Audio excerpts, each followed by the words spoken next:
Dani, Dime. si tuvieses que elegir para pasar tus vacaciones en una luna del sistema solar, ¿cuál elegirías? Pues creo que te diría Europa. La luna Europa. Ah, Por decir la más habitable, ¿no? ¿la más evitable te parece? Hombre, al menos tiene agua, Ujú. temperaturas frías del carajo, pero bueno, eso más o menos lo comparten todas.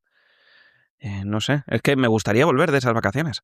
Claro, es que yo había pensado en Titán, Sí, ¿por qué? porque al ser la más grande que se conoce, ¿no? Sí. Es como la que más gravedad parecida a la Tierra tendría. Sí.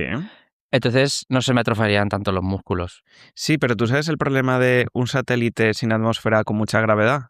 No, si tiene atmósfera, el problema es que es de metano. Ah, bueno, Metano líquido. genial. Puedes decidir si aspirarlo, beberlo. Claro, es que el problema también tenemos que tener en cuenta gravedad, Sí. atmósfera y temperatura, porque Titán es mucho más fría. ¿Y si no nos complicamos? Y ya que lo tenemos aquí al lado, vamos a nuestra luna. Pero es que también es fría y esa no tiene atmósfera. Pero está aquí a la vuelta de la esquina. Si Sí, vemos no. que no nos mola, cogemos y nos volvemos. Si total de viaje son un par de semanas solo. Hombre, también está Tritón ¿Eso dónde está? en Neptuno. ¿También? Sí. Es que abarca toda la luna en Neptuno. No, pero Titán está en Saturno, ¿no? Sí. Y Europa está en Júpiter. Ujú. Es que Te veo muy puesto en satélites y sus ubicaciones. sí, es que ya llega el verano Sí. y estoy mirando a ver dónde ir A ver dónde va. Ya está. en vacaciones. Mira en Ah. Weekend que a lo mejor tienen alguna ofertilla por ahí. de vez en Sí, cuando lo para que no quiero escapadas. mirar es Airbnb porque saturas Exactamente. los barrios, ¿vale? Que están muy gentrificados y, Claro. y prefiero mirar hoteles. Luego las poblaciones lunares al final se acaban quejando, se manifiestan. Eso es Claro. normal. Provocas desestabilidad y las clases humildes lo padecen. Pues entonces, ¿qué hacemos? ¿Nos vamos a Titán? Vámonos a Titán. Pues a Titán.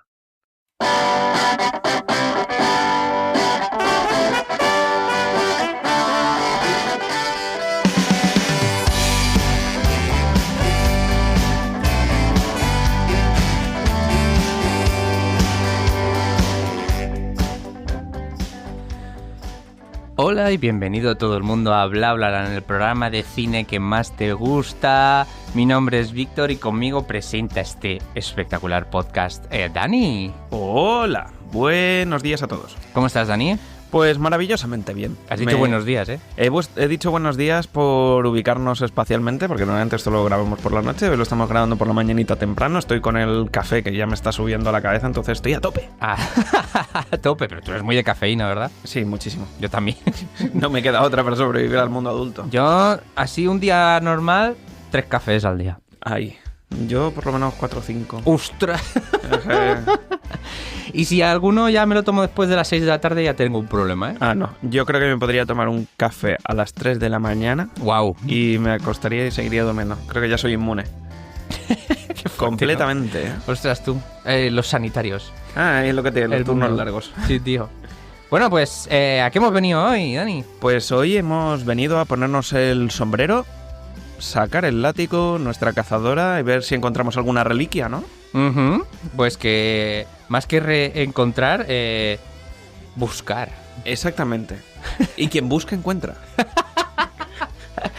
Ya, yo creo que aunque yo me fuese a la selva amazónica a buscar algo, no lo encontraría. Yo probablemente encontraría una enfermedad. Estaba pensando exactamente lo mismo, tío. Porque luego lo hablaremos, pero yo estaba viendo la peli y era como... Es que yo ahí me picaba cualquier mosquito, cualquier bicho o... Respiraba y ya al hoyo. Que tampoco estaban tan mal, que muy selva amazónica, pero eso se grabó en Hawái. O sea, que luego se iban al resort al hotel. Exacto. Me cago en la mano. Pues bueno, pues ya lo habéis oído. Vamos a hablar hoy de qué, Dani. En busca del arca perdida. Al lío.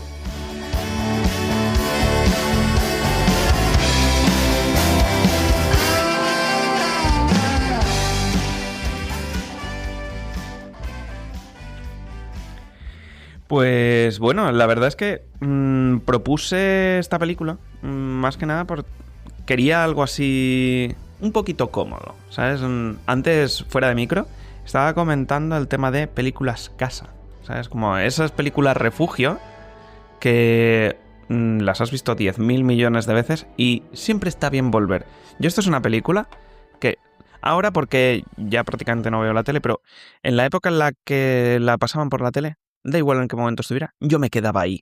Ya, es un poco eso, ¿eh? Tenía prioridad frente a cualquier cosa y me daba igual el punto en el que la cogiese. Es que mañana tengo examen de matemáticas, da igual. Da igual, es que está Indy ahí peleándose con los nazis. Tengo que entrar ahí. Y bueno, yo así para empezar quiero preguntarte cómo llegas a esta película, cómo la conoces.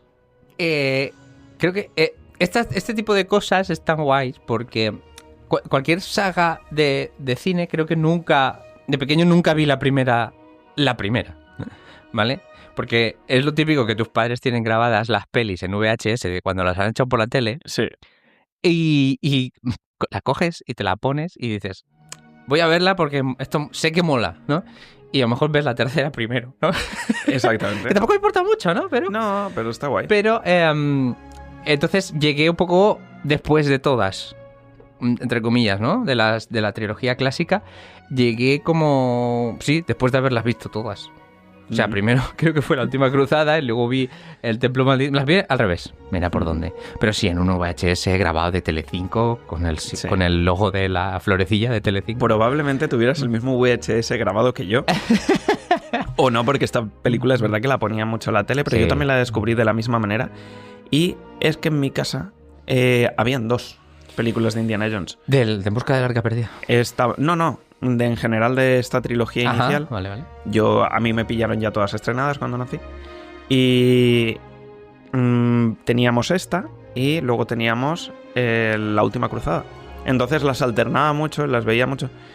Quizás he sido yo más de La Última Cruzada generalmente. Yo también, ¿eh? Yo también. Pero es verdad que según me he ido haciendo adulto, creo que esta me va gustando más.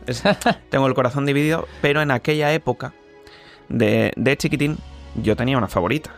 Y mi favorita era la que no tenía, El Templo Maldito. Siempre a los niños lo mejor es lo que no tienen, ¿no? Exactamente. Y de vez en cuando la podía ver porque esa estaba en la biblioteca de Castellón. Y de vez en cuando íbamos para allá, la cogíamos. Claro, yo la podía ver un par de veces y luego devolverla. Entonces para mí esa era la mítica, era la rara, la oscura, Claro. no sé. Calima. Oh.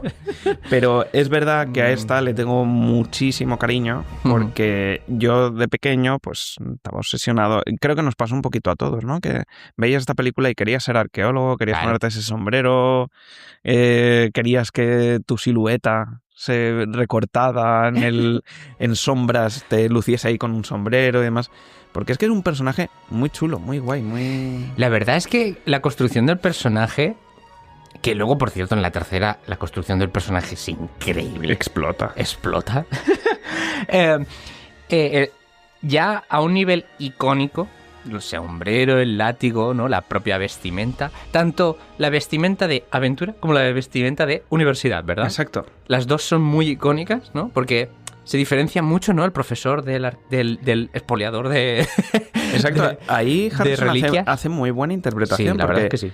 Tú le ves en clase de profesor y es un tipo inseguro, que ves como que duda que los estudiantes le estén haciendo caso. Es ponerse el sombrero. Y la cazadora, y es otra persona completamente Yo siempre he diferente. pensado que Indy es ese que vemos en la selva y buscando por ciudades antiguas y todo esto, y realmente lo otro lo hace por obligación. Es Sí. como, esto es mi trabajo, ¿no? De dar clase y todas estas cosas, y lo hago porque me obliga a la universidad para yo poder seguir investigando y que me financien mis aventuras, ¿no? Porque sí que hay profesores así. Sí. En la propia universidad, ¿no? ¿Conoces gente así? Oh, sí. Por eso también lo pienso. Pues fíjate que yo siempre he pensado al revés. Que él es más el profesor tranquilo que de vez en cuando las circunstancias le empujan a algo más. Es como el que tiene un trabajo anodino y luego se va a un festival de metal en verano. Exactamente. Y se desmelena por completo. Exacto, sí. Yo siempre me he imaginado a Indy. Es verdad que luego aquí hay mucho lore extendido, universo extendido, novelas, cómics y todo lo que queráis. Videojuegos también. Pero yo es que me imagino a una persona que tampoco haya tenido tantas aventuras. Yo me imagino a Indy más como el trabajo universitario suyo y de vez en cuando pues ir a buscar alguna cosita, hacer una expedición. A ver, hay un momento precisamente en Busca del Arca Perdida, cuando los dos señores estos del gobierno van a hacerle preguntas, Sí. básicamente. Le llaman conseguidor de reliquias. Ya. Entonces Bueno, yo creo que sí que se le conoce un poco, ¿no? En el mundo por este tipo de trabajos, entre Sí. comillas, ¿no? ¿Pero tú crees que eso es lo que le gusta? Ay, no lo sé. Yo creo que sí, que es su Sí. obsesión, ¿no? Ujú. Además, cuando le dicen, vamos a buscar el arca perdida, ¿no? Y habla con el compañero y le dice, ¿Marcus es? ¿Marcus? Marcus Brody. Le dice, Buah, es el sueño de todo arqueólogo, ¿no? Sí. Encontrar el arca perdida, ¿no? Y en la tercera, pues el grial, ¿no? Sí, Es como los grandes hitos, ¿no? de la arqueología. Y del misterio, ¿no? Exactamente. Porque al final, pues... Al final, aliens. Claro. Pues antes de meternos un poquito más, yo creo que esta no va a ser la única vez que Indy se pase por el programa. Entonces no quiero ir pisando mucho lo que pueda venir después. Pero dame así un poquito de reseña general de qué es lo que opinas de lo que se ha construido con este personaje. Porque al final tenemos esta película que vamos a tratar hoy, que es la inicial, la que pone las bases. Pero después de esta película han venido 4 más. ¿Qué opinas de esta saga? Cuéntame. ¿La saga en general? Sí. Vale, pues a mí la verdad es que es una saga que me divierte mucho y sí que he tenido siempre un poco menospreciada, o sea, no menospreciada, sino menospreciada. Vale. Es muy buen uso del lenguaje. Maticemos. El Templo Maldito. Sí. Siempre me ha gustado. Mi favorita es de siempre La Última Cruzada, ¿no? La tercera me parece una jodida obra maestra. Ese final. Toda la película, Bueno, sí, ¿no? es muy buena. Pero creo que todavía. también hace mucho el tema que sea con el propio padre una buddy movie, ¿no? Un poco, que el compañerismo y todas estas cosas, ¿no? Y que él en esta no es, en la tercera no es el absoluto protagonista, ¿no? Como pasa en las otras dos, creo, ¿no? Ujú. Esta primera probablemente sea mi segunda favorita. Más que buscar algo, está persiguiendo toda la película algo, Sí. ¿no? Porque es como los nazis están buscando esto, pues yo voy a intentar...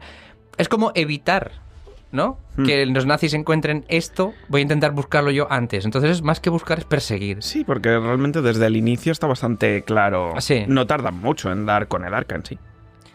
¿No? Realmente no. Más o menos ya, para cuando empieza la película, los nazis ya estaban excavando más o menos una zona medio acertada. No sí, porque completamente, tarde o temprano, ¿no? iban a dar con ella. Exacto, Sí, sí. Pues yo a este respecto, la verdad es que para mí, como he comentado antes, las 3 primeras películas son un hito en mi infancia. Son Sí, de las sí. típicas que veía constantemente. Ya lo he explicado un poco. Y luego me duele un poquito hacia dónde ha ido la saga, porque es verdad que le tengo aprecio a la 4ª película, La Calavera de Cristal. Yo estoy también, sí. Me parece una buena película de indie con escenas horribles. Sí, hay cosas que han envejecido mal. Esa película Sí. es del 2007, si no recuerdo mal. Sí, 2006-2007 por ahí. Sí. Y hay un uso del CGI absurdo. Exactamente, el uso del CGI es absurdo. Luego, comentabas el hecho de la buddy movie con su padre en la Claro. película anterior, pero es que en esta Quisieron con el hacer hijo un poco no la contraria, funciona ¿no? para nada. Claro. Yo ahí eliminaría por completo al personaje de Shia LaBeouf y todas esas escenas de CGI excesivo, que la gran mayoría están relacionadas con ese personaje, y ya tiraría para adelante. Y la película yo no tengo problemas con lo de que trate el tema de los extraterrestres, que creo que le puede pegar. Sí, claro, por supuesto. Y luego una la de ul- las cosas que Ujú. más me gustan de la 4ª es Sí. el que recuperen a Marion. Sí, eso está muy bien. Me parece un personaje tan característico, Ujú. ¿sabes? Exacto. Además que le ves la cara y está completamente igual, cosa que no se puede decir de Harrison Ford. No. Ella está igual de guapa y Exactamente. genial, ¿sabes? Pero él no. Él no. Y la verdad es que le da un contrapunto al personaje muy guay. Muy guay. Sí, sí. Y luego, bueno, tenemos el cierre que hemos tenido recientemente, que es... Hace un par de años, ¿no? ¿Fue? Sí, hace un par de años, que es el Dial del Destino. Sí. Fíjate el aprecio que le tengo, que me cuesta acordarme del El nombre. Dial del Destino. A mí me gusta que se relacione con Arquímedes y todas estas cosas y con la Grecia antigua, porque creo que hasta el momento no habían tocado No. ni el mundo clásico de Grecia No, no Roma, habían no se llegado. había tocado, que tiene que ver con muchísimas cosas. Y así que es verdad que el transcurso de la peli va un poco a trompicones, ¿no? Sí, se nota que ya es una película que no está hecha por el mismo equipo, que eso sí que es verdad que era algo que tenían en común las otras 4, Ujú. que eran implicadas la misma gente. Aquí cambia de manos y me da que es la típica película para sacar dinero de un personaje. Creo que es la única que no está dirigida por Spielberg. Es la única no dirigida por Spielberg, nuevos guionistas, diferente banda sonora, al final todo cambia un poquito y se nota. Y como película crepuscular creo que le pilla demasiado mayor al personaje. Sí, de hecho... Ya empieza a ser demasiado poco creíble. Claro, y precisamente había dicho yo el tema de que se había recuperado a Marion, en esta vuelve a no salir y del hijo no se sabe nada. Sí, sí que se sabe. ¿Se sabe? ¿Es spoiler? ¿No lo cuento o lo cuento? Cuéntalo. Pues resulta que al final Marion y Indy se separan y se divorcian.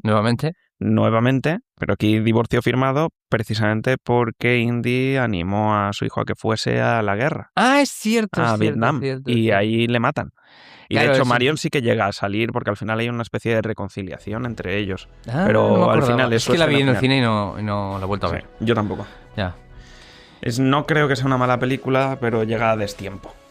Ya, es que se hizo raro. Y se ve todo como un poco forzado. Te diría, me pasa un poco como con las últimas de Jurassic Park, ¿no? De Jurassic World, quitando la primera de Jurassic World, que me entró bien, el resto es como, ay, vamos a estirar más el chicle. Y es lo que siento yo de esa película. Vale. Y bueno, ya haciendo un pequeño repasito, porque creo que era necesario, yo creo que ya toca que volvamos a la película que hoy nos ocupa. La que lo inició todo, En busca del arca perdida. Y yo te quería preguntar si sabes un poco cómo nació esta idea, porque es muy curiosa.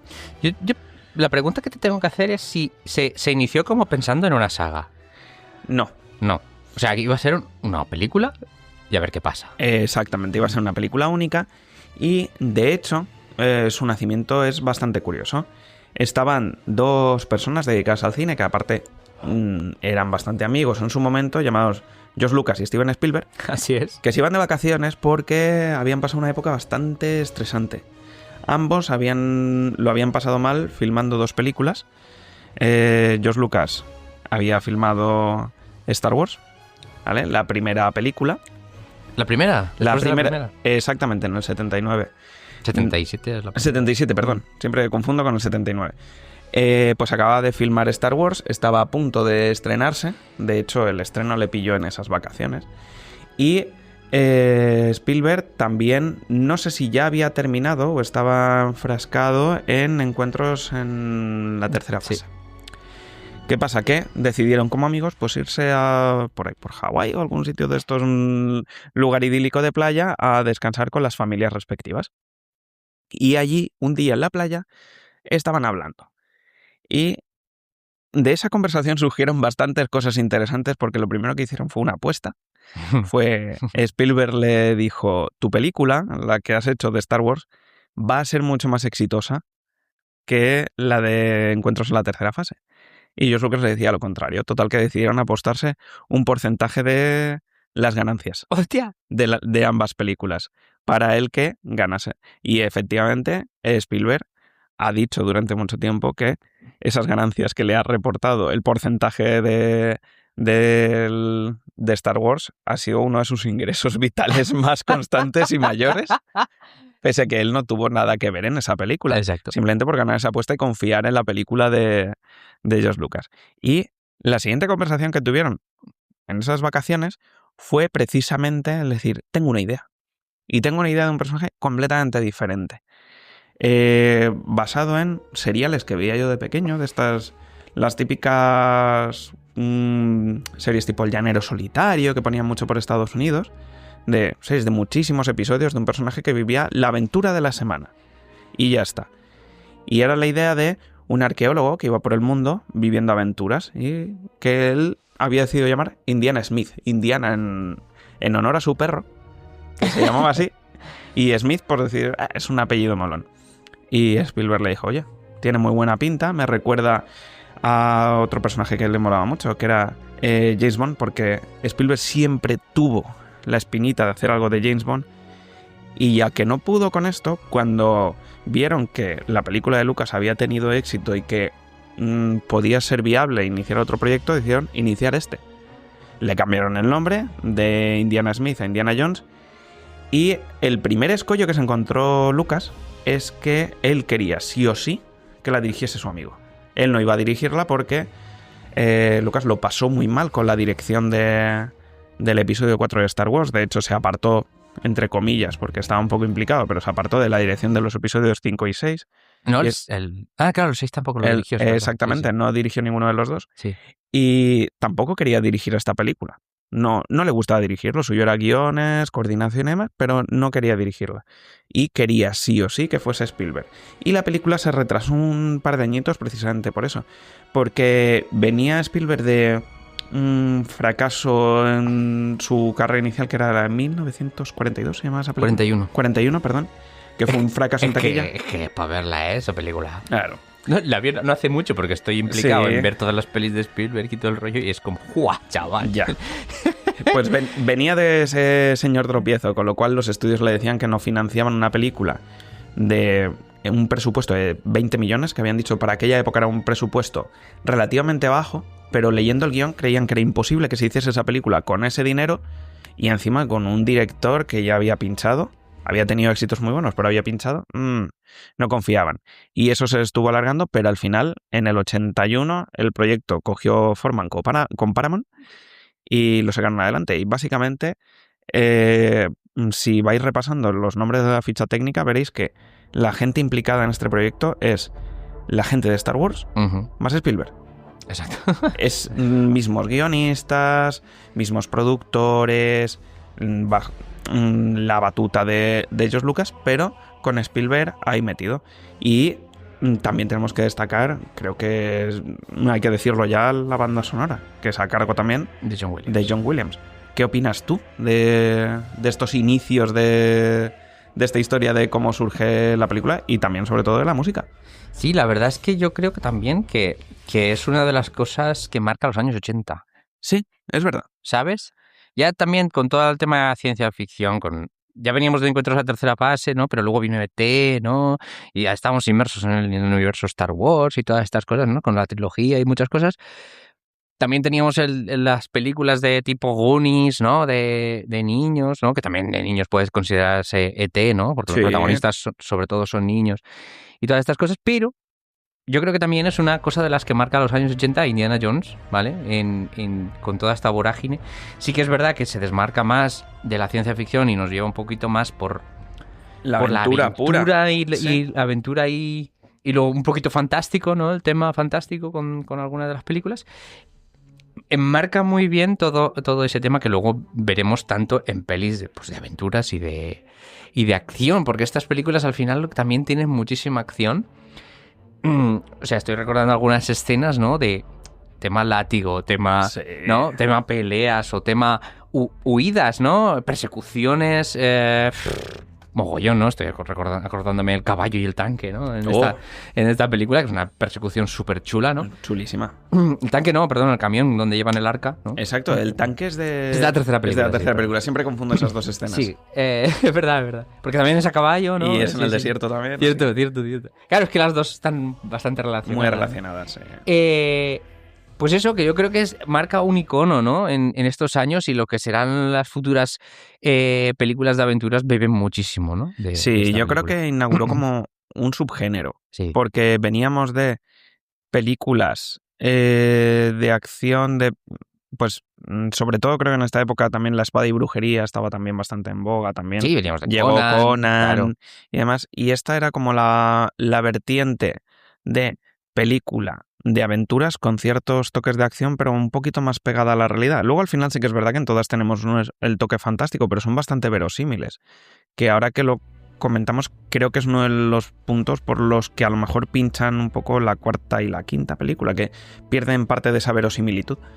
Que aquí sí que está más clara, es todo más tangible. Pero ya no lo digo solo por el CGI, ¿eh? Pero también el público es diferente. Actualmente, a diferencia de los 80, creo que la gente le cuesta que metas elementos fantásticos en las películas. Ya. Cuando alguien te dice que eso no es creíble, es que eso tal, es que eso no podría ser, ¿no? Sí.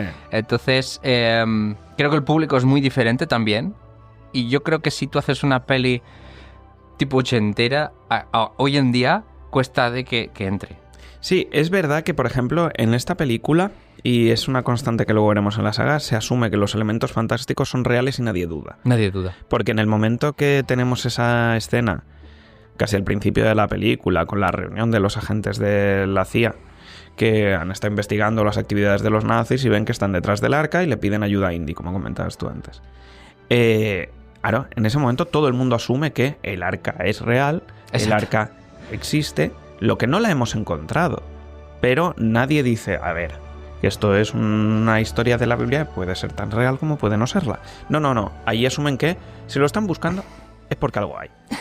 ¿Sabes? A ver, también mola que hasta este momento, en la película me refiero, no se ha intentado buscar este objeto hasta que un enemigo todopoderoso lo está buscando. Exacto. ¿Sabes? Porque es como, no lo tenemos, pero tampoco queremos que se lo tenga. Exactamente. Yo siempre he visto una analogía a la carrera por la bomba atómica. Claro, un poquito parecido, ¿no? Muy Sí. Proyecto Manhattan, de quien lo encuentre primero va a tener una ventaja. Claro. Es verdad, no lo había visto, no lo había pensado, ¿no? Sí. Yo creo que además, teniendo en cuenta que trata la temática de Segunda Guerra Mundial, que bueno, aquí todavía no ha empezado la Segunda Guerra Mundial. Todavía no ha empezado, claro. Pero tratan esa carrera entre los nazis y países aliados. Yo creo que sí que era un poco hacer analogía de aquello. Pero desde un punto de vista de aventuras, porque si no, al final hubiera quedado una temática quizá demasiado seria para esta película. Claro, y no es la intención, Exacto. ¿no? La película es muy cómica, tiene momentos Tiene momentos muy cómicos, ¿no? Incluso, sí que es verdad que la peli empieza muy seria. Y esto es muy, muy rollo Spielberg. O sea, Sí. que una película empiece seria, oscura, ¿no? De hecho, la película empieza con la jungla, que no le ves el rostro al personaje todavía hasta pasados lo menos 4 o 5 minutos, ¿no? Sí. Ves a lo de los acompañantes, pero a él la cara no se la ves hasta avanzada un pelín la película. Que se meten en una cueva, todas estas cosas, ¿no? Sin embargo, luego la película tiene un tono bastante cómico y bastante gracioso. Y, Sí, sí. y pasan todas, ¿eh? Sí, es más o menos ligera. No ves que haya demasiado drama, incluso en los momentos en los que hay drama. Es un drama más o menos ligero, que pasa rápido. Pero ahora que has dicho eso, yo quiero entrar aquí. A mí me parece, no sé qué opinarás tú, pero creo que es el inicio de película, si no el más... Si no el más, porque es difícil decir esto, uno de los más míticos de la historia del cine en general. ¡Wow! A Esa- ver, esa tiene primera momentos escena. muy icónicos, ¿no? Hasta el momento que escapa en el avión, Sí. todo ese primer tramo, yo creo que es de las cosas más recordadas. Incluso creo que hay gente que no habrá visto estas películas jamás, pero ver a alguien corriendo delante de una bola gigante y Claro. mira, Indiana Jones. Claro. O el coger el ídolo y dejar la bolsa, Exacto. ¿no? O las trampas. Ujú. Todas estas cosas, sí, la verdad es que ha quedado muy mítico. Lo de correr con una tribu de indígenas persiguiéndote y disparándote flechas, ¿no? Exacto, que ahí también creo que ya empieza a meter un poquito el rollo de comedia, cuando ya está Sí. montándose en el avión. Sí, porque ves las flechas caer. No van directas hacia él, ¿no? Van al suelo. Exacto. Es absurdo. Sí.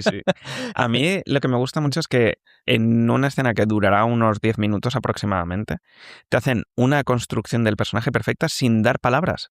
Sí. Porque es que ya solo desde el inicio ves a qué se dedica, ves su silueta recortada, ves sus elementos identificativos, el sombrero, ves que están buscando algo con un mapa, ves el látigo, le ves usar el látigo, que aquí luego yo quiero entrar con el tema de lo del látigo a comentar cosas, y luego le ves resolviendo un poco puzzles, acertijos y demás dentro del propio templo, utilizando sus elementos, que es un poco la intuitiva de la improvisación, porque es lo que usa Indy, Que se le da genial. y la suerte. Porque mucha parte de lo suyo es la suerte. Siempre te transmite esa falsa seguridad de que sabe lo que está haciendo, cuando la mayoría del tiempo no tiene ni puñetera idea. Pero Claro. es así. Sí. Porque se mete en cada fregado. O sea, Y te presenta también al villano, sí, el Belloc. a Belloc, uno de los principales villanos, porque en este caso diría que son dos, y más o menos creo que tienen el mismo peso. ¿Quieres decir a Belloc y al general nazi, no? Exactamente, Vale. yo creo que más o menos una dupla que yo la pondría al mismo nivel. Sí, es que también tienen intenciones muy distintas, Sí. ¿no? Aunque estén asociados el uno con el otro, tienen intenciones muy distintas al general. Es que no recuerdo el nombre del general. Bueno, da igual. Bueno. Sí, No le interesa lo más mínimo la historia, ni el objeto, ni la arqueología, ni nada de esto. Exactamente. Él tiene órdenes y las quiere cumplir. y ya punto. está. De hecho, hay un momento que le dice, no sé si estoy muy de acuerdo con este ritual judío, ¿no? Y todas estas cosas. Y es como, ¿pero tú sabes lo que estás buscando? Exactamente. O sea, vamos a ver, ¿no? Es lo que hay. Claro, que es lo que hay. Entonces, las intenciones son muy distintas. Sí que es verdad que Belloq sí que le interesa el objeto, la historia y todo lo que representa. Pero claro, es que es malvado. Es muy malo. Es malo. Exactamente. Es malo. Sí que muestra cierta empatía por Marion, que le preocupa, ¿no? En cierto momento. Bueno, ya. Empatía lo llaman ahora. Ya. Pero bueno, por lo menos tiene ese punto de decir, hombre, no me la mates, que pobrecilla, que no ha hecho nada, ¿no? Sí, yo creo que es la clásica que se ve mucho en estas películas de época, que es, bueno, voy a arrimarme a ella, voy a hacer cosas, a ver si luego me la ligo. Sí, claro, por supuesto. Se ve completamente esa intención, ¿no? Sí. Pero sí que creo que son diferentes, aunque los dos estén compinchados. Sí. Pues sí. Pues mira, antes de que abandonemos esta escena, voy a aprovechar con algo que ya había introducido antes, el tema de lo de la música, porque al final de esta escena es cuando se nos presenta por primera vez el tema que luego será completamente icónico de Indy. Sí. Cuéntame, ¿qué te parece a ti la banda sonora de esta película y este tema en concreto? Ya, es que es increíble. Es que es otro icono. Sí. Porque ¿qué bandas sonoras de John Williams? Tenemos todos muchas en la cabeza. Sí. ¿Vale? Pero creo que es la más icónica que tiene. Sí. Esta y Star Wars están ahí peleándose. Pero Star Wars es muy institucional. Es decir, creo que son muy diferentes, ¿no? Porque aunque Star Wars también tenga sus puntos dramáticos y sus puntos cómicos y todo esto, creo que es diferente. Esta creo que es muy celebrada cuando suena. ¿Sabes? Es que es buen rollera. Es que es buen rollera. Sí. ¿Sabes? Es que es otro... Creo que es otro tipo de... Sí. De icono, por repetirme un poco, y creo que es la más icónica que tiene John Williams, absolutamente. Yo creo que estoy de acuerdo contigo, porque sí que es verdad que para los fans hay muchos temas de Star Wars que nos gustan mucho. Uh-huh. Y a ver, otras, estoy dejando fuera una cantidad de películas porque tienen también, joder, la banda sonora de Superman, de Tiburón, la lista de Schindler. Sí, lista de Schindler, quiero decir, de Harry Potter. Es que Harry Potter también es bastante te pones a hacer lista y es que no tiene cosa mala John Williams. Claro, es así, tiene cosas mejores y un poco peores, pero malo no tiene nada. Y claro, pero ya siendo que hablamos de estas icónicas, yo te diría que en Indiana Jones lo que tiene es, quizá es un poco más irregular que Star Wars, porque en Star Wars creo que todos los temas en general están muy bien medidos, están todos a muy alto nivel, y Indiana Jones tiene este tema y otros tantos a muy alto nivel, pero luego tenemos otras que se han olvidado mucho. Te diría que no pasa tanto en esta película, que hay algunos temas que sí que están un poco más perdidos, pero me da que la película tira mucho de la repetición. Tenemos mucho repetido el leitmotiv del personaje, luego tenemos repetido muchas veces el tema del arca y el tema de Marion. Pero si te pones a analizar, ahora que la última vez que lo he visto me he puesto ahí con un poco el ojo crítico, está pivotando siempre en 4 temas. Sí. Siempre. Mientras que hay otras de sus películas que tienen mucha más variedad, que un tema suena y ya no vuelve a sonar. Claro. Claro, aquí se nota que hizo algo muy potente, pero quizá menos variado. Y si luego ya te vas a películas posteriores, lo que decíamos antes de la última cruzada se aprovecha de todo. Del bagaje que ya tiene, más cosas y ahí la banda sonora explota. De hecho, creo que es la mejor banda sonora de las que he hecho. Sí, es la única que tengo original, tengo un CD de la última cruzada y te puedo decir perfectamente que sí, que a nivel de leitmotiv cada momento tiene su música. Y creo que eso no pasa tanto claro. aquí. No, claro. Aquí no pasa tanto. Sí. Porque también es verdad que es una película que cuando le hicieron el encargo estaba metido en varios proyectos, porque a la vez que estaba componiendo esto, estaba también metido en el tema de Star Wars y otras películas que estaba haciendo a la vez, porque es justamente En busca del arca perdida pilló en un momento de entre películas. Claro. Fuerte para todo el equipo. Sí, porque veníamos del Imperio Contraataca. Exactamente, veníamos del Imperio Contraataca y estaba la preproducción y la postproducción la postproducción del Imperio Contraataca y tocaba la preproducción del episodio 6. Entonces, Del Retorno al Jedi, que de hecho... Y los huevos estaban en aquella cesta, no en esta. Creo que pasa algo bastante parecido con esas dos, con el Imperio Contraataca y el Retorno al Jedi, porque el Retorno al Jedi tiene música muy variada. Sí. El Imperio Contraataca es más repetitiva, también pasa eso. Exacto. Sí. Y probablemente fuera porque a nivel de trabajo pillaron a la vez, Sí, más o posible. menos esas Sí, dos sí. películas. Entonces, claro, yo creo que eso se nota. Pero aún así es una banda sonora icónica como Completamente, pocos. sí, sí. Y sobre todo su tema principal parece muy curioso porque pese a esta vorágine de trabajo que tenía John Williams, elaboró 2 temas principales porque no era capaz de decidirse por uno solo. Anda. Sí, elaboró 2, que los podéis buscar. Los primeros temas elaborados de Indiana Jones los podéis encontrar por YouTube fácilmente. No los ponemos aquí por un tema de derechos de autor, pero los podéis encontrar fácilmente. Y resulta que le gustaron tanto a Spielberg ambos temas que dijo, fusiónamelos. Ah, sí. Entonces, si ahora tenéis en mente esa canción, el inicio, el pam param pam, fue uno de los temas. Y luego, después de que suena esa marcha un poquito más alegre, tenemos una parte que es más calmada. La de pam param, pam Sí. param, param. Pues esa parte es el otro tema. Pues lo hicieron perfecto. Y los fusionó.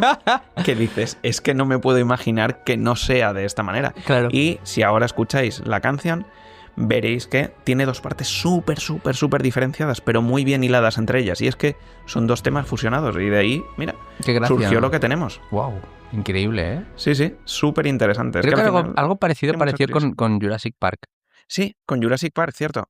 Porque tiene 2 temas principales Exacto. Jurassic Park. ¿Sabes? Sí, es que cuesta porque si te pones a pensar en la música de Jurassic Park, cada uno se piensa en una de ellas, ¿sabes? Exacto. Pero sí, hay 2 temas principales en Jurassic Park. Sí, sí, Ujú. es verdad. Pues sí, es verdad. Debía ser probablemente una forma que tuviera también de trabajar, de no componer solo una opción, sino dar múltiples opciones. No sé hasta qué punto esto será más o menos habitual, porque, claro, tú piensas que esto luego lo tienes que orquestar, lo tienes que grabar. Esto se grabó con la Filarmónica de Londres, que es la que Sí, solían. suele O a veces la de trabajar. Boston también. Mm. En este caso es la de Londres, que más o menos por aquella época es la que más trabajaba Williams. Y a mí me parece que también hay algunos temas de esta película que me traen muchos vibes también a Star Wars. Sobre todo los temas asociados a los nazis. Los escucho y muchas veces no tengo idea de si son de Star Wars o si son de Indiana Jones, si los escuchas sueltos, ¿eh? Ah, mira, pues mira, habrá que hacer ese ejercicio. Sí, es una cosa que me parece. Y bueno, ya habiendo tocado también el tema de la música, yo ahora lo que quería entrar era un poquito sobre el desarrollo de la película. ¿Qué te parece el ritmo? Porque a mí es una película que creo que es de las que ha hecho Spielberg la que mejor medida está. Es que no me... O sea, eso es afinar mucho, ¿eh? Pero... de las que mejor. No quiero decir que sea la mejor, pero... Sí. Es de esas películas que intentas quitar alguna escena. Y no puedes. No puedes. A mí hay una de las cosas que más... a nivel icónico también, lo que veníamos comentando, las transiciones de mapa. Oh, Creo que es la primera película de la historia que hace esto. Y es algo tan chulo que te quede claro qué está pasando, ¿no? Es un poco decirle al espectador que sepas que ahora vamos de aquí a aquí, ¿no? aquí. Para Sí. no marear y que queda a la vez tan bien. Yo creo que eso es un poco heredero, pero a su manera también de películas clásicas de aventuras. Ahora mismo no te sé decir un ejemplo concreto, pero tengo una imagen en la cabeza de una película que sucedía en el oeste, en el que los personajes se montaban en el tren. Estamos hablando de una película en blanco y negro, sería los años 50, 60 tal vez, que los personajes se montaban en el tren y veías mitad de la pantalla del tren y cómo iban cambiando los paisajes del fondo. Entonces las transiciones, sí que tengo varios recuerdos de hacer transiciones de viaje con el medio de locomoción y paisajes de fondo que iban cambiando, como para decirte, mira, ahora estamos en una zona nevada, ahora estamos en una zona de bosque, pero aquí te lo simplifican y por eso lo hacen icónico, te pongo un mapa. Te pongo un mapa y tú Y ya ya sabes está. dónde estamos. Y creo que es tan icónico que la gente tampoco en otras producciones se ha atrevido a replicarlo. Alguna vez lo hemos visto, ha aparecido, Sí. pero Pero no yo igual. tanto como ver un mapa en Ya. sí, es que es tan icónico que Sí. te acusarían de plagio directamente, Sí, creo yo. fácil. Porque al final lo piensas y además con el puntito rojo, la línea, es una de las cosas. Así que ha sentado mucha escuela. Y aparte de sentar escuela en eso, te diría que una de las cosas que mejor hace es construirte un universo en base a iconos. Por ejemplo, lo que hemos comentado antes de el sombrero, la chaqueta, el látigo. El látigo, por ejemplo, se ha hecho súper famoso como arma. Y yo, personalmente, lo pienso, tiene que ser horrible utilizar eso como arma. Una vez hablábamos aquí del mangual este. Sí. Y es que esto es un poco parecido, ¿no? Usar Sí, eso de sí. arma, que dices, el látigo como que a veces se usa para ir de un lugar al otro. Es para hacer un salto largo, lo atas a un sitio y haces como la Prueba ¿cómo se eso llama? en la vida La real. liana. Claro, es que te sale. Tú tiras, sí. Vas a pasar un foso de 40 metros de profundidad. Hay un poste en medio que es todo lo firme que tú quieras. Si tiras el látigo, vale, si lo tiras con fuerza se va a enrollar. Ahora bien, las 2 o 3 vueltas que habrá dado el látigo que sostengan tu peso. Exacto. Bueno, A la que saltas se ha desenrollado y tú estás 40 metros abajo con las 2 tibias rotas. por eso son mágicas estas películas. Exactamente. Pero yo la iconicidad del látigo la entiendo por lo que simboliza, pero hostia, es de los elementos que te pones y el análisis no te lo pasa. Claro, ya en la realidad te cuesta de creer cómo se puede usar un látigo. Exactamente. El látigo, hay gente, si tú buscas vídeos por ahí, gente que es prodigio utilizando un látigo, ¿vale? Y que te corta un cigarrillo en 2 usándolo. Pero, a ver, puestos a utilizar otras cosas, ¿no crees que será más práctico? De hecho, si te pones a pensarlo, se ha hecho mucha alusión al látigo como símbolo de indie, pero lo usa poquísimo. Poquísimo. A ver, sí, cuando lo necesita, ¿no? Un poco. A nivel de arma no lo usa. No, a nivel de arma lo utiliza, diría que en esta película para desarmar... No, perdón, vuelve a ser otra vez en una de las posteriores, pero lo utiliza en un momento concreto para desarmar quitarle la pistola a alguien y ya está. Lo usa más como medio, ¿no? Como un instrumento de... Exacto, para por llevar una como cuerda contigo. Como en una liana o con cosas así, ¿no? Exactamente. Pero sí, no. O sea, útil. Útil no es. Claro. Donde se ponga la pistola y demás. Y luego hablando de... Sí, pero también hay que decir que Sí. tampoco es muy de usar armas. O sea, hay momentos en los cuales las usa, ¿no? Incluso en esta película lo vemos con un bazooka a punto de volar el arca, ¿no? Es en plan de me ha visto con mucho... Pero no le ves decir... Sí que es verdad que hay un momento al principio de la peli que dice, bueno, yo me las apaño solo y desempaqueta una pistola, ¿no? Pero tampoco es de ir con la pistola pegando tiros a lo loco, ¿no? Este personaje. Eso lo han comentado varias veces, le han preguntado por qué no se optó más por eso. Porque, por ejemplo, si al final una de las inspiraciones era James Bond, James Bond hace mucho más uso de las armas. Cuerpo a cuerpo, de vez en cuando. Con el coche, ¿no? Se pega. El coche estaba un poco fuera de lugar por la época, pero de vez en cuando James Bond sí que tiene alguna pelea a puños, pero mayoritariamente cuando hay escenas de acción son tiroteos. Claro, me preguntaron ¿por qué no se optó por eso? Y al final es una razón muy sencilla y es lo que comentaba antes. Una inspiración fue James Bond, pero la otra inspiración fueron los seriales de la televisión. Esos seriales estaban pensados para todos los públicos y eran muchas series del oeste, de aventuras y demás, en el que la gente iba armada, pero todos acababan pegando. ¿Por qué? Sí. Por no subir los ratings y que al final las calificaciones fueran para un público mayor. Siempre se buscaba que el público objetivo fueran menores de 13. Entonces, al final, con los puños...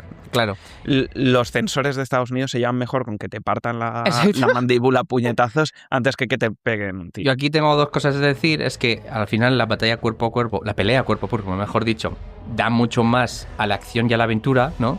Sí. Por ejemplo, estoy acordándome del momento que se pega con el tío tan grandullón que está a punto de... en el avión y todo eso, ¿no? Que dice, venga, pelea conmigo. Y él, venga, vale, ya voy. Sí, le dice como, joder, otra. Claro, está peleándose con un montón de rato con gente. O la pelea en el propio camión en el que va el arca, ¿no? Que está peleándose con uno que lo tira del camión y vuelve a subir. Y él vuelve a subir. La pelea en Nepal.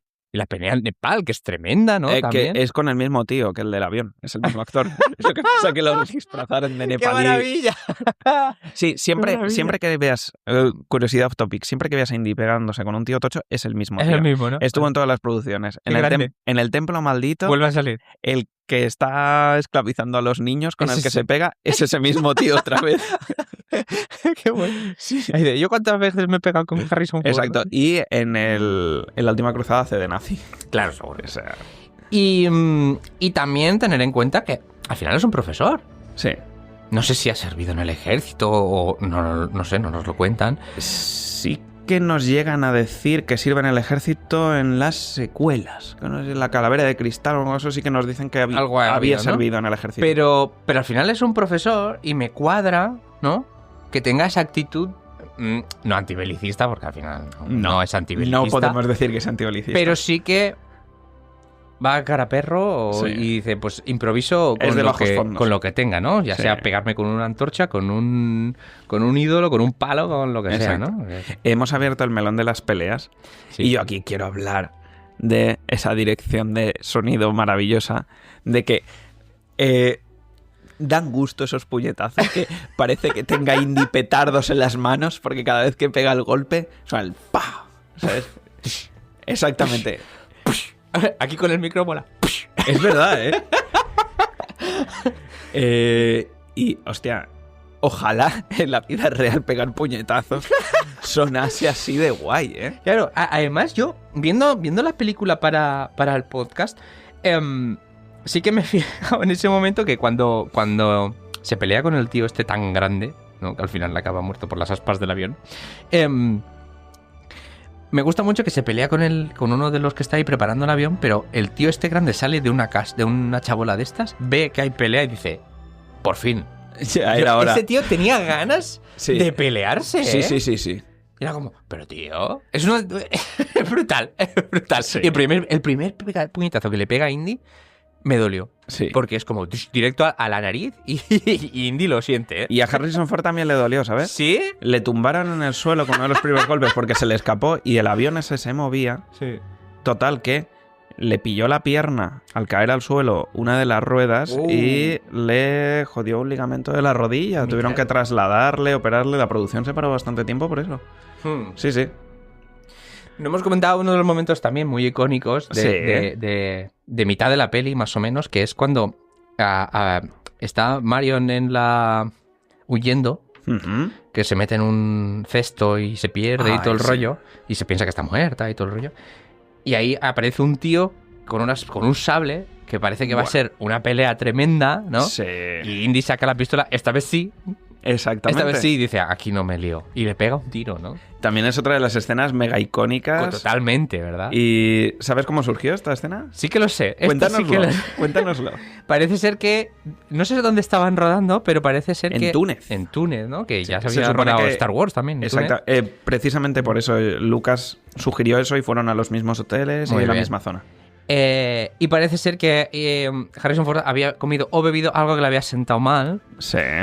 y pues estaba con colitis, tenía una diarrea de caballo Ah. y esa escena no le venía bien rodarla y dijo, le voy a terminar Because reasons. así, Sí. ¿sabes? Porque me tengo que ir. Exacto. Y así fue, es que me parece maravilloso, ¿sabes? Sí, sí, sí. Porque a lo mejor eso podría haber sido una pelea increíble. De hecho, esa escena estaba planificada, iban a ser 3 días de rodaje porque iba a ser una pelea bastante espectacular y demás. Pero es lo que tú dices, no podían, porque todo el mundo se intoxicó. El único que dicen que de la producción que no se llegó a intoxicar en ningún momento fue Spielberg, porque se traía su comida en lata desde Londres. Mira tú. Y comía en lata, pero todos los demás que comieron por ahí, todos. Y de hecho se ve que tenían pues lo que llamamos aquí los clásicos policlean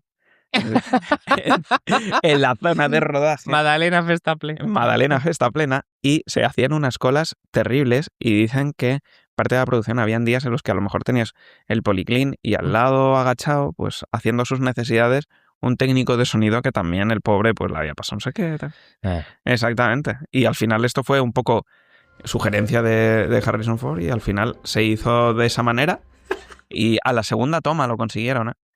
Porque se ve en la primera toma la muerte del señor este que atacaba a Indy se ve que hizo como mucha floritura, se dejó que quedaba súper falsa. Y de hecho, si buscas los making-ofs en contenidos del DVD, se ve y se nota mucho esa vertiente de Harrison Ford de mala hostia, porque la tiene.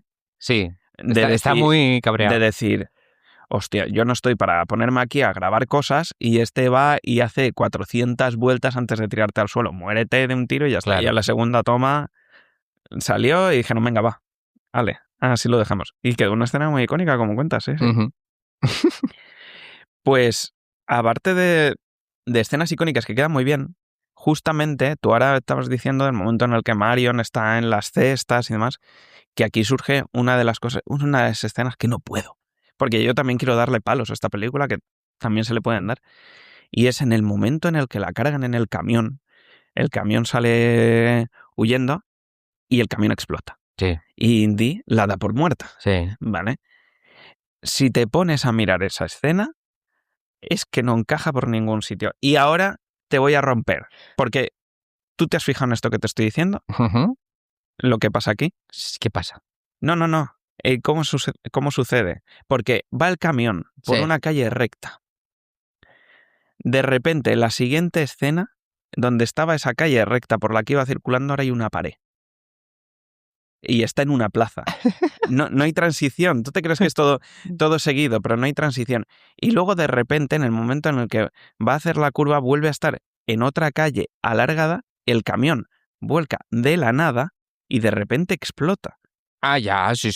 Si ahora, después de tener esta información, te pones a ver esa escena, verás que son pegotes de el camión en diferentes puntos, pero que no tiene ninguna coherencia que eso haya sucedido en un lugar real. Claro, yo creo que la idea es que todo esto suceda tan rápido Sí, que no te des cuenta. sí.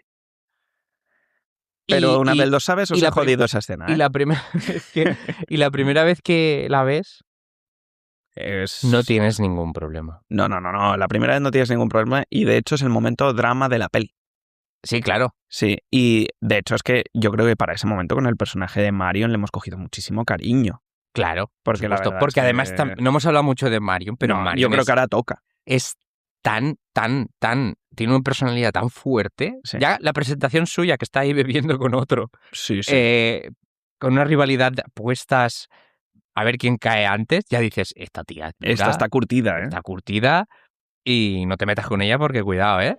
Me parece un personaje súper fuerte y súper tremendo. De hecho, me gusta muchísimo su personaje y por eso me gustó tanto que lo recuperasen en la cuarta parte, ¿no? Sí. Y luego ya el desarrollo y su relación con Indy, ¿no? Porque por encima te cuentan como que habían tenido una relación y él la abandonó y todas estas cosas. Que por lo que conocemos de Indy no nos extraña, la verdad, porque Exacto. parece que se pega mucho a sus intereses que a otras cosas. Exacto. Y la verdad es que me gusta mucho todo este tema de... Me has reventado el local en Nepal, pues ahora tú y yo vamos a medias. Exactamente. ¿Sabes? Esto es así, ¿sabes? Y también me gusta mucho que sabe jugar. Porque ella perfectamente... o sea, él está buscando el cabezal del bastón de Ra. Ella lo lleva colgado y le dice, pues por mis cojones, vuelves mañana. Exactamente. ¿Sabes? O sea, ahora mismo no te lo voy a dar. Ven mañana, ¿sabes? Entonces, eso a mí me gusta mucho. Sí, tiene muchísima personalidad. Y en las peleas también tiene su parte importante, ¿sabes? Sí, mucho. A mí me encanta la escena de cuando ya han llegado al Cairo y están por la zona del zoco esta grave, justo antes de que pase esto, que van con el monete. El mono cabrón nazi. Sí, hace el saludo nazi el mono. Que hace el saludo nazi. Es muy gracioso el mono. Es muy gracioso. La historia del saludo nazi les costó rodarla un montón. Porque, me imagino. Nada, pero los entrenadores lo habían estado enseñando, estaba súper practicado. Fuera de cámara el mono siempre lo hacía. En cámara, por lo visto, tenía miedo escénico. Al final, después de mucho rato intentando, lo consiguieron solucionando colgando del techo uvas. Entonces el mono hacía como para cogerlas. Y eso. Pues a mí toda esa escena, me encanta. Es una de las escenas como, te diría, más costumbrista, más calmada, es transición entre escenas, pero me encanta ver esas relaciones. Es un único momento que vemos como un poco más relación de pareja, aunque no lo son en ese momento, de Indy y de Marion. Hablando de cosas. Exactamente, igual que cuando están con Sala. Es que Sala también me parece un personaje tan guay. Es muy chulo. Es tan guay ese personaje, ¿no? Me encanta.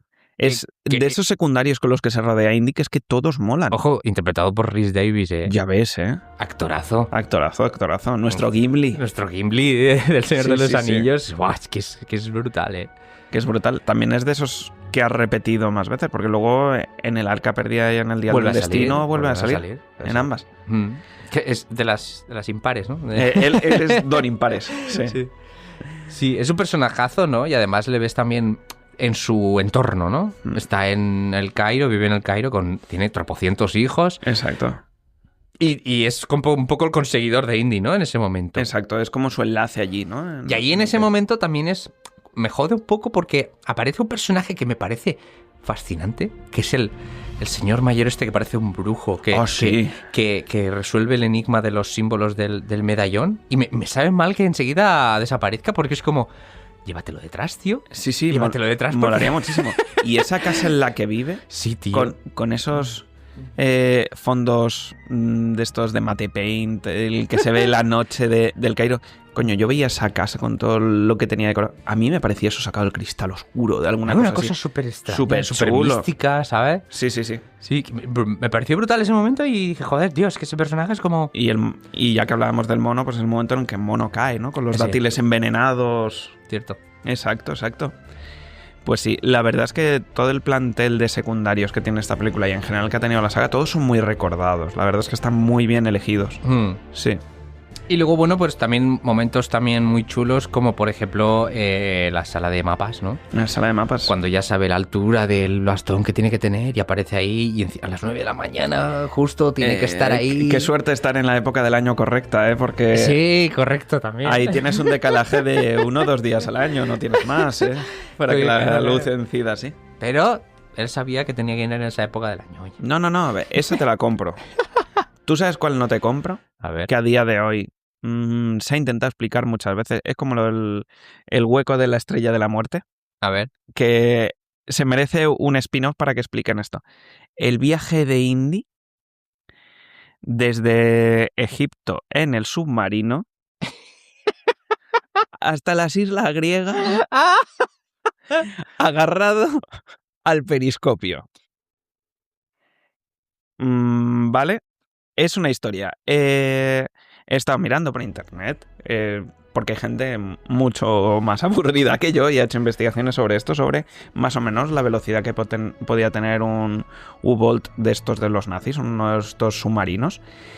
Y más o menos un trayecto así, desde la zona en la que nos dicen que sale, que la tenemos clara, la zona aproximada a la que llegan, que hemos dicho una base que tienen en la zona de Grecia, tardaría de viaje 24 horas. Un día aproximadamente, ¿vale? Un día de Indy agarrado a un periscopio, vamos a suponer que no se hunde. Claro. Cosa poco probable teniendo en cuenta que es un submarino y está atravesando aguas que no puede atravesar, porque estamos hablando de un submarino alemán atravesando aguas que no son alemanas. Vale, te compro que sea así. Un día al sol, sobre una superficie metálica negra, reluciente, con el salitre. Aquí o bien me llega Indy ahogado o me llega hecho mojama. Pero vivo no me llega. Bueno. Como he comentado antes, pues ha habido mucho universo expandido, novelas y demás. Y hay un cómic que salió al poco tiempo de esta película que adaptaba el guión. Y de hecho, esta es una escena que no se rodó, que en el cómic sí que se adaptó el viaje. El viaje de... ¿Y bien? Y el viaje era que Indy, que realmente el submarino bajaba un poco, pero el periscopio seguía. Entonces Indy iba agarrado, iba en el agua, agarrado ahí. Wow, chaval. Claro, yo siempre he pensado que lo más creíble es que de algún modo también llegase a meterse dentro. Sí. Lo que pasa que, pero... claro, usando un submarino tendrían que haber usado un barco. Si usasen un barco, pues Indy se cuela de polizón ahí. Claro, de polizón en un submarino también es posible. Es más difícil. Es que con una entrada. Pero claro, solo tiene una entrada y todo eso. Pero bueno, chicos, oye, no pasa nada. Vamos a aceptar. Se lo compramos. Pero ay, es de esas escenas justitas. Oye, ¿qué me dices del gran final? Buah, increíble final. Es el momento en el que se te destapa todo, que es lo que decía antes. Nunca mejor dicho. Sí, La peli ha estado siendo muy verosímil hasta ahora. Y creo que todos, la primera vez que la vimos, o la gente cuando llegó al cine, pensó que, bueno, esta gente había pillado una reliquia y ya está, y que le iban a abrir y iban a decir, joder, pero si solo tiene polvo dentro o arena o algo así. Y va y que no. Y va y que al final el poder mágico que tiene es real y es ese poder de Dios que el ser humano no puede llegar a comprender ni a utilizar, con lo cual...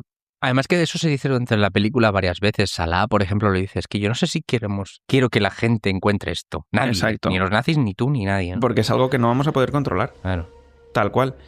Y a mí siempre de crío, cuando veía esta película, a mí me daba mucho miedo. Ya no solo por la gente derritiéndose, que ya es una historia, sino yo me ponía en la piel de Indy y de Marion atados a ese poste. Y cuando decían, cierra los ojos muy fuerte. Y yo pensaba, ay, es que como los abran se mueren. Exacto. Se derriten también. Y decía, ay, yo no sé si podría cerrarlos tan fuerte. Y de pequeño cerraba los ojos para no ver esta escena. En plan de, no, es que si veo algo me derrito yo. Yo siempre he pensado, ¿cómo es que Indy sabe que tiene que cerrar los ojos? Yo creo que lo intuye por el conocimiento que tiene. Creo que eso se hila con esa primera escena en la que se ve esa imagen del libro que tiene Indy, del arca, muy bien, sí. soltando rayos y demás. Indy puede intuir que eso no es un poder para que se posea. Por cierto, esto es completamente off topic, pero Sí. en cuanto a la historia del arca, yo sigo un youtuber que me gusta un montón, que se llama Paul Bertrand. No lo conozco. Paul Bertrand, Ujú. que tiene un vídeo sobre el arca, Sí. sobre la historia del arca y todo el rollo. Y es verdad que al principio Marcus y Indy narran un poco todo lo que ha pasado con el arca, supuestamente, ¿no? Con Sí. relatos y con todo lo que se conoce, pero hay mucho más, ¿eh? Cuéntanos. No puedo, no me acuerdo. ni de Vale, coña. vale. Se habla de muchas cosas del templo de Salomón y todas estas cosas, Sí, pero... yo eso es hasta lo último que tenía, que por ahí en algún momento se le pierde la pista. Sí, En un traslado de templos o algo así. sí. Hay mucho más. Ujú. En la peli a lo mejor cuentan varias cosas, pero para no hacerlo tan largo, pues... Claro. Sí. Os recomiendo mucho ese vídeo. Oye, pues Sí. sí que me lo apunto, ¿eh? Porque interesante. Y bueno, luego ya tenemos que decir, una vez tienen ese arca y ya estamos enfilando para el final, esa escena, que creo que aquí también es una cosa que me hubiera gustado saber menos después, pero ese almacén gigantesco. Tremendo, ¿eh? Tremendo. Yo creo que la mística que tiene esa escena de decir, con la música del arca sonando, que también es muy mística, y viendo cómo la van a meter en un sitio en el que hay miles de cosas ocultas, Bueno, que este sitio vuelve a aparecer en la cuarta película. ahí es donde tengo yo el problema. Porque para mí esa escena está al nivel de la escena de el Space Jockey de Alien. Ujú. Que no sabes nada de él. Pero Space Jockey, me pongo en situación, Alien, el octavo pasajero, Dices que está bien no saber. yo creo que está bien no saber. Muy bien, ya te entiendo. Porque en el Space Jockey de Alien vemos a un ser súper raro que está delante de una especie de telescopio, vamos a decir, con el pecho reventado y tal, pero es una criatura alienígena, no es nave alienígena que no conocemos. Ujú. Y eso le daba mucha mística de, es que hay otras razas, otras cosas, no sé qué, de Claro. las que no sabemos nada. Y ahí se quedó, hasta que llegó Prometheus y nos lo contó absolutamente todo. Claro, aquí pasó lo mismo. Sabemos que hay una nave que no sabemos ni dónde está, en la que hay miles de reliquias que probablemente muchas de ellas tengan poder mágico, o vete tú a saber qué, o qué hay en esas cajas, solo saberlo. Máquinas de escribir. Puede ser, documentos, ¿sabes? Yo qué sé, la cotización del paro de todos los trabajadores de la CIA en ese momento. Hombre, también te digo que en la cuarta solo se ve pues lo que buscan la rusa esta, ¿no? De Kate Sí. Blanchett. Y hay cierto momento que se vuelve a ver el arca. Exactamente, ¿no? rompen la caja y se ve el Sí. arca y suena durante un momentito el tema ese. Pero ya te cuentan demasiado, ya te cuentan que eso está en Bueno, el área es- 51 claro. y que sí, hay... Algo te podías imaginar también, ¿no? Sí, pero era mejor imaginarlo. Vale. Quedarse Sí, esa sí, escena es verdad, de es verdad. se pierde en el horizonte. Y de hecho a mí esta imagen me resulta mucho más impactante que la que se ve después en la calavera de cristal. Me parece como más pequeña la nave industrial de la calavera de cristal. Pues no te sabría decir ahora mismo. Sí, yo la veo muchas cajas, pero aquí tú mira ese mate paint. Ya. Es que se pierde a los lados y se pierde al fondo. Ya, a lo mejor es mucho más exagerado, ¿no? Es como 4 o 5 veces la otra nave y dices, ostras, ¿qué habrá ahí? Nah. Y ese final, para mí, Es increíble. me gustan mucho las películas que han venido después, pero si ahí se hubiera quedado la saga en ese final, ¡ostras! ¡Qué potencia, eh! Hubiera sido un final perfecto para la película. Pero bueno, no tardaron mucho, ¿no? En No. venir las secuelas. De hecho, en cuanto se estrenó y dijeron un poquito vieron el éxito que había, enseguida se pusieron con la Hombre, una producción de la cosa segunda. muy curiosa es que es la única que tiene nombre propio, que es En busca del arca perdida. Exacto. Las otras ya son Indiana Jones y Indiana Jones el templo maldito, Indiana Jones la última cruzada, ¿no? Exacto. Esta es la única que no lleva Indiana Jones en el nombre. Y creo que mucha gente no lo sabe, porque yo Puede mucha ser. gente lo escucho es Indiana Jones en busca del arca perdida. Y Hmm. dices, no. Hombre, hay gente que al episodio 6 de Star Wars le llama la Guerra de las Galaxias. Sí, Es también. como, esa es la primera, pues esa es la Guerra de las Galaxias, ¿no? Pero esa tiene sentido porque en un principio se llamó así. Sí. Cuando salió la película se llamaba así y luego ya en ediciones posteriores sí que se le puso lo de Una Nueva Esperanza, episodio Ujú. 4 y demás. Pero aquí siempre ha sido En busca del arca perdida. Ujú. En inglés, Rider for the Lost Ark. Ujú. Punto. Me gusta tu pronunciación. Thank you. Una cosa curiosa que me pasó de bien, claro, la vi hace 2 noches para el Sí. programa y dije, voy a ver en qué plataforma está. Oye, que están casi en todas. Yo con las pelis de indie es que es una cosa que me ha decepcionado mucho y me ha dado muchas alegrías porque ha pasado de estar en todas a luego periodos de no estar en ninguna para luego volver a estar en todas. Es muy raro. Ujú. En un principio ahora esperarías que estuviese fijo en Disney Plus, siendo que ahora son propietarios de Lucasfilm. Y no tiene nada que ver que sea de Paramount porque, claro, Es que ahí es donde ahora, están los derechos. bueno, esto no tiene nada que ver con Indiana Jones, pero claro, lo sabréis todos, Paramount ha adquirido Warner, ¿no? Correcto. Por lo que se ve, van a desaparecer lo que es la plataforma HBO de Warner Sí. y se va a crear una nueva plataforma conjunta entre Paramount y Warner. Es el 14º cambio de nombre que va a tener HBO. Espero que definitivo. Porque HBO Max, nada. Yo me pillé la del año con algunos compañeros. Es difícil confiar en Y esa es gente como, porque... no sé cuándo termina el año, pero creo que en Pero otoño. antes pero- termina la compañía. Pues eso. Sí. A ver, aquí el tema legal es un poquito complejo porque los derechos de la propiedad intelectual los tiene Lucasfilm, Ujú. entonces la propiedad intelectual es de Disney, pero ¿quién es la productora de la película? La productora de la película es Paramount, Claro. quien puso el dinero. Entonces, los derechos de distribución los tiene Paramount. Muy bien.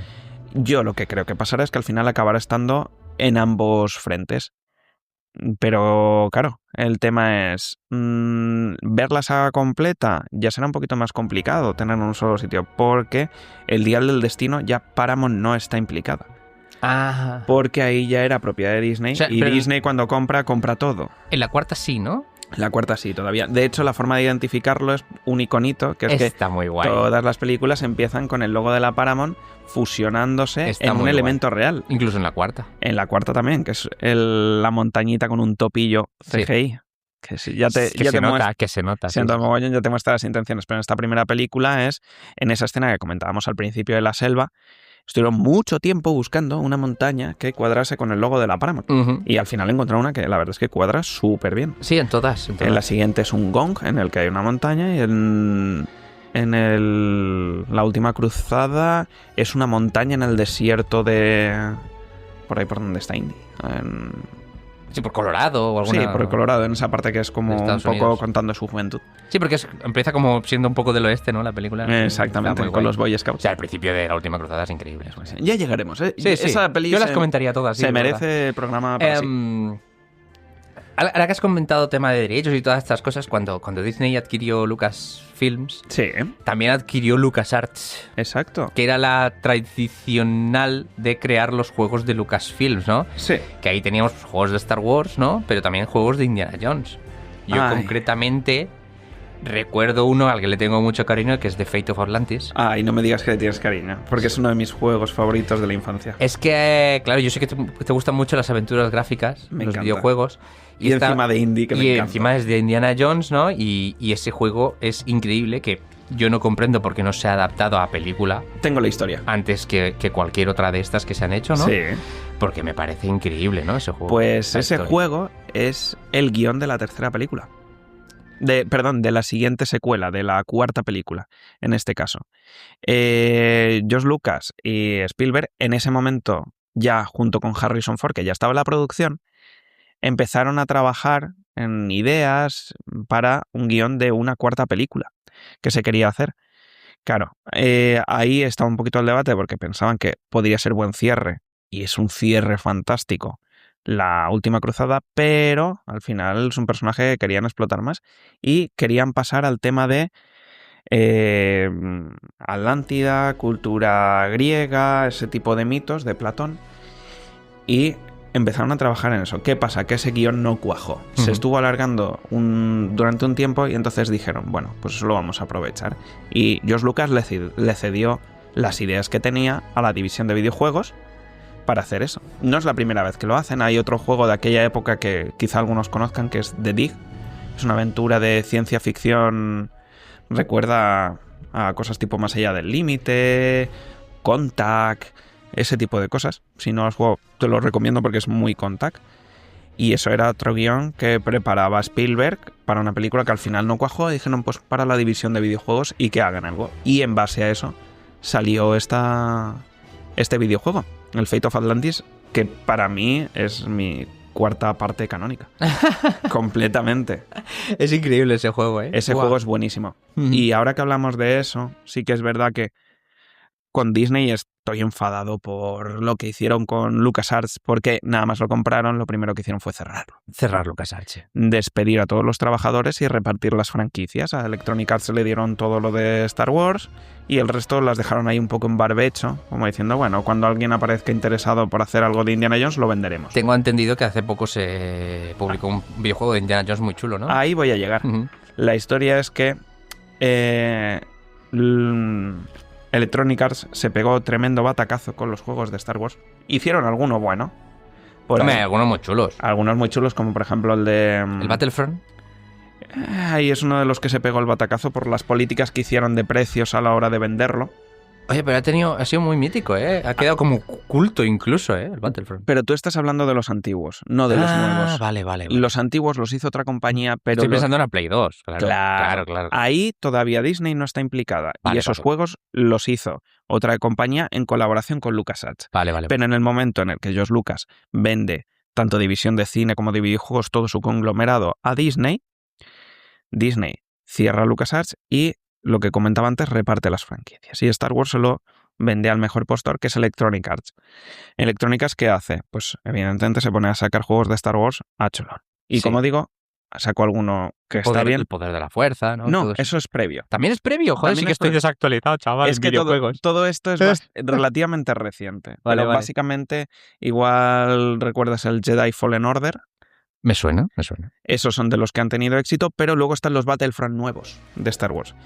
Juegos vacíos de contenido en un inicio, en el que luego tenías que pasar por caja para comprar personajes, comprar armas... Bueno, pero eso está muy al día en los videojuegos, pero ¿no? Las skins y todo eso. Ahí era muy agresivo. Sí, ¿verdad? Para conseguir a Darth Vader tenías que jugar a lo mejor 2000 horas, creo que calcularon, o pasar por caja. Entonces, fue un caso muy sonado y fue un fracaso muy gordo, y eso le llevó a Disney a decir, bueno, a ver, igual tener una división propia de videojuegos para esto, que lo gestionase y coordinase todo, igual no estaba mal. Y reabrieron LucasArts. Ah, ¿eso ha pasado? Eso ha pasado. No me he enterado. LucasArts ahora está en activo en intentar pescar a todo el personal posible, y uno de los primeros proyectos que surge de ahí es colaboración con Bethesda, los que han creado Skyrim y demás, y con equipos auxiliares de esa compañía para crear un juego de indie. Y ese es el que tú me estabas comentando. ¿Cómo se llama? El Gran Círculo. Y este juego de Indiana Jones, que es una colaboración entre LucasArts, que está muy implicada, y Bethesda y sus filiales, es una puta pasada. Lo tengo que decir, yo lo jugué cuando salió. Esto no es aventura gráfica. No, este es un juego de acción y aventuras. ¿Tipo Tomb Raider? Sí, no. Vale. Porque tiene todas las vertientes. Es un juego que es tremendamente respetuoso con las películas. Los actores que aparecen, que tienen personajes en las películas, son esos mismos actores. Muy bien. Se tiene en cuenta todo lo que ha pasado en las películas. Es decir, ves escritos y cosas de Marion, ves referencias a personajes. Puedes ir por la universidad y ves el despacho de Indy con foto de su padre. Qué guay. Ese tipo de cosas. Tiene 1000 millones de guiños. Y creo que es la mejor traslación posible que podrían hacer de este personaje. Porque al final tienes entornos más o menos abiertos. Vas por el Vaticano, por ejemplo. Vas por una excavación de Egipto. También por Ceilán. Entornos muy típicos. Entonces bebe un poco también de la tradición de los... ¿Cómo se llama estos juegos? Ay, no me acuerdo. del que va con capucha, el... Tipo Assassin's Creed. Eso. Porque también sé que está basado en sitios reales, ¿no? Sí. Que visitas Florencia, visitas todo Exacto. este tipo de sitios, ¿no? A lo mejor pues, bebe un poco de eso también, ¿no? Quizá beba un poquito, pero bebe más de juegos tipo... Estos ya son un poquito más de nicho. Dishonored. No sé si te suena, pero básicamente son juegos en los que tienes no un mundo abierto, sino una zona más o menos abierta en la que ir haciendo misiones e ir avanzando. Sin meterme en tema de mecánicas, lo chulo es que te combina el sigilo con los combates cuerpo a cuerpo. Ah, qué guay. Resolver situaciones pensando fuera de la caja. No te dicen, ve al punto A. Te dicen, aquí hay algo, apáñatelas. Y ya te apañarás tú si entras por una ventana, si te cuelas por las alcantarillas. Si le pegas una paliza a uno, te disfrazas de nazi y entras por ahí. Claro. Qué guay. Y he de decir también que una de las principales zonas donde sucede es en el Vaticano. Es donde está, vamos a decir, la primera zona. Ahí pasamos como 10 horas enteras entre pitos y flautas. Y justamente yo he estado un par de veces en el Vaticano y la última vez fue justo mientras estaba jugando el juego. ¡Qué guay! Es una recreación 1-1 wow, chaval. del Vaticano. Todo lo que veas ahí, toda plaza que aparezca, toda ventana. Hasta las papeleras. Tal cual, ¿eh? Bueno. Pero tal cual. Yo que venía de verlo fresco y reciente, dices, pero qué locura es esta. Es que es un mapa del Vaticano. Es verdad que donde ahí te muestran una plaza, pues ahora hay un parking, pero en su momento hubo una plaza, ¿sabes? Claro, si está pasado en los años 30 o 40, exacto. pues... Y ya simplemente por terminar la historia, es una historia muy propia de Indy, muy chula, y si dije que Fate of Atlantis para mí era la cuarta película, esta es la quinta. Así que animo a todo el mundo a que lo juegue si quieres recuperar el espíritu de Indy, porque es un juego muy, muy, muy chulo.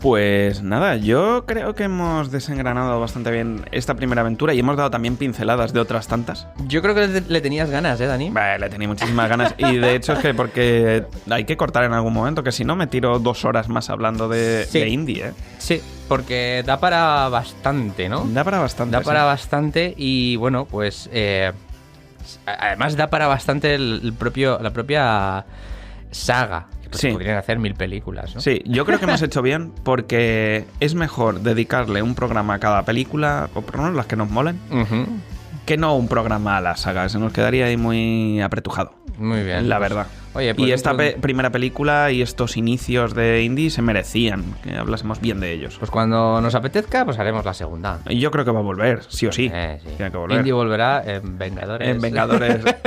Ay... Técnicamente ahora son de la misma compañía, podría perfectamente. Es verdad, hostia, pues mira, pues ya está. Ya está. ¿Te imaginas una pelea? De Star-Lord versus Harrison.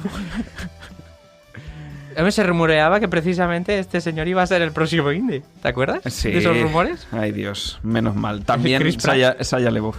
Sí, claro, porque al final eso sí que encajaba más, pero lo que hubiese salido ahí. Nah, ahora Shia LaBeouf ha desaparecido en un agujero negro. No, se ha hecho desaparecer él a sí mismo, un poco con sus actitudes. Está ahí junto con el chico este que interpretó a Flash. ¿Cómo se llama? Ah, sí, ya sé quién dice. Ezra Miller. Ezra Miller, sí. Sí, los dos están ahí cogiditos de la mano. Ay, chiquet, pues mira la vida. ¿Es la vida? Pues nada, gente, recordad que podéis escucharnos en iVoox, en YouTube y en Spotify.